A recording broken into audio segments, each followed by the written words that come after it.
Well, folks, buckle up, because we've got another scandal on our hands. This time with a twist of false mysticism and secret factions. Jean Vanier, the Catholic leader who built L'Arche, an international movement for people with intellectual disabilities, turns out to be more twisted than a pretzel at a yoga retreat.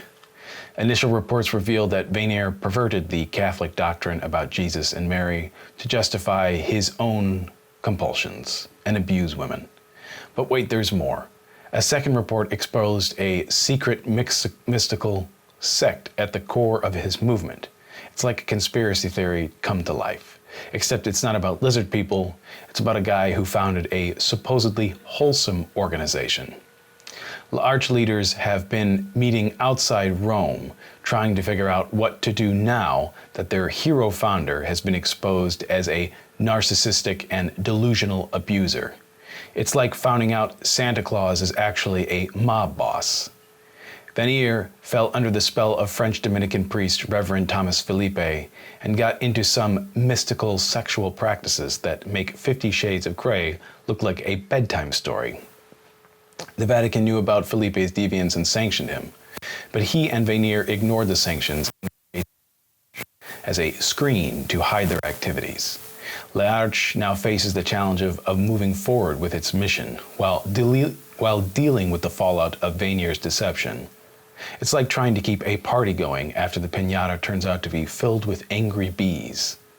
One thing's for sure, this scandal has taught us a valuable lesson. Don't make a myth or idealize anyone, especially if they're founding a religious organization. It's like trusting a used car salesman with your savings. I mean, we've got secret sects that make the Illuminati look like a knitting circle. And the fact that they thought Jesus and Mary were involved in incestuous relationships? That's like finding out your favorite uncle has a thing for your grandma. It's just wrong on so many levels. But hey, let's give credit where it's due. L'Arche actually commissioned the independent scholars to investigate the allegations. It's like hiring a private investigator to find out your spouse is cheating, only to discover they're the leader of a secret cult. Talk about biting the hand that feeds you. The revelations have hit L'Arche staffers hard. One could say they're experiencing a dark night of the soul, or just a regular Tuesday in 2023. But hey, at least they're taking time to grieve and process the whole thing. After all, coming to terms with your hero being a deviant abuser is like realizing your favorite ice cream flavor is actually made up with ground up cockroaches. It takes time to swallow that bitter pill. L'Arche's leadership is going through some serious soul searching, trying to figure out how to prevent a sequel to this horror show. They're implementing audits, reviews, and providing space for staffers to talk about their feelings.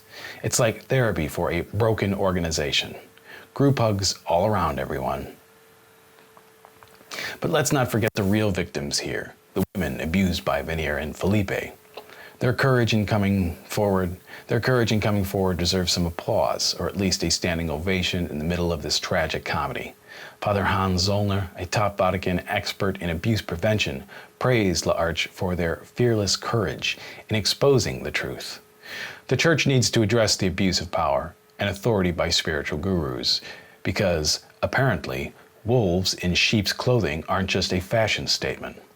At the end of the day, this whole scandal is like a dark comedy where the punchlines hit a little too close to home. L'Arche has a long road ahead, trying to rebuild trust and carry on with their mission. But one thing's for sure, they won't be looking at their founder in the same light again. It's like realizing the Tooth Fairy is actually a kleptomaniac with a thing for stealing teeth. Sweet dreams, everyone. The L'Arche communities around the world are picking up the pieces, trying to rebuild and redefine their mission. It's like a jigsaw puzzle, but half the pieces are missing, and the picture on the box is a lie. Good luck putting that together. And let's not forget the ripple effects of the scandal. The Catholic Church is no stranger to controversy, but this one's got a unique flavor. It's like biting into a chocolate-covered onion. You didn't see it coming, but now you're stuck with the taste. As L'Arche moves forward, they'll have to navigate the tricky waters of rebuilding trust while distancing themselves from their tainted founder. It's like trying to escape the gravitational pull of a black hole while wearing a jetpack made of duct tape and hope. Godspeed, Larch. But maybe there's a silver lining in all this chaos. Larch is now shining a spotlight on the dangers of blind faith in charismatic leaders and the potential for abuse within religious communities. It's like pulling back the curtain on the Wizard of Oz, only to find a creepy cult leader with a penchant for manipulation. So as the dust settles and L'Arche tries to find its footing again, we can only hope that this scandal serves as a wake-up call for religious organizations everywhere. Because when it comes to spiritual abuse and deception, there's no room for laughter, only the pursuit of truth and justice.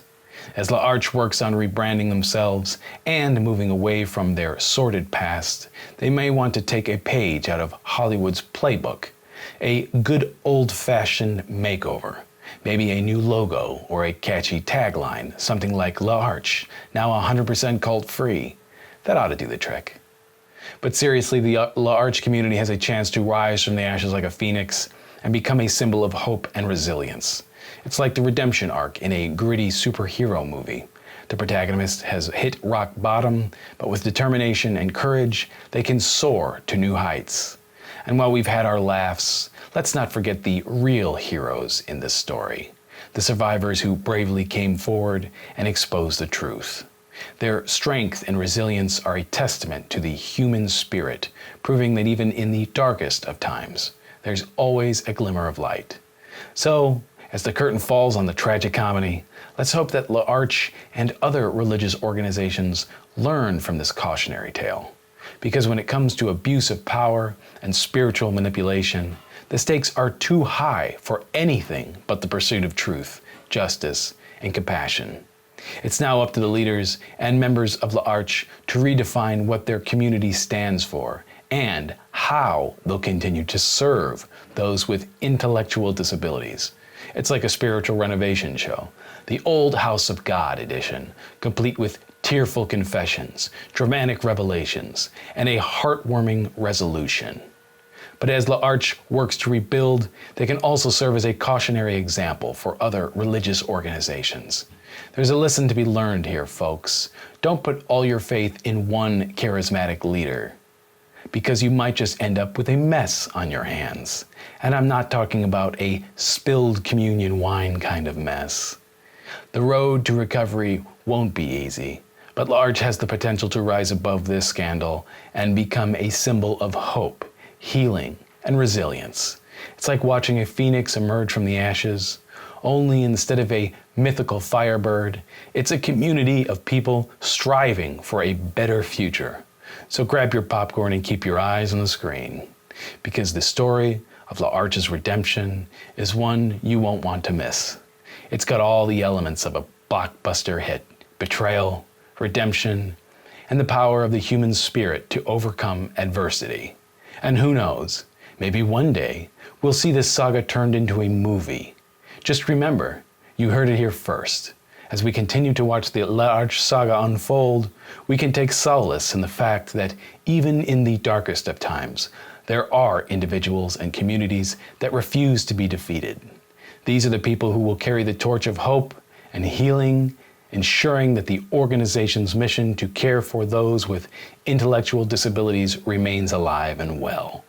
It's like witnessing a spiritual comeback, with the L'Arche community finding its footing, getting back in the ring, and proving that it's still got plenty of fight left in it. It's a real-life Rocky tale, but instead of going toe-to-toe with Apollo Creed, they're taking on their own troubled past and working to build a brighter future. This journey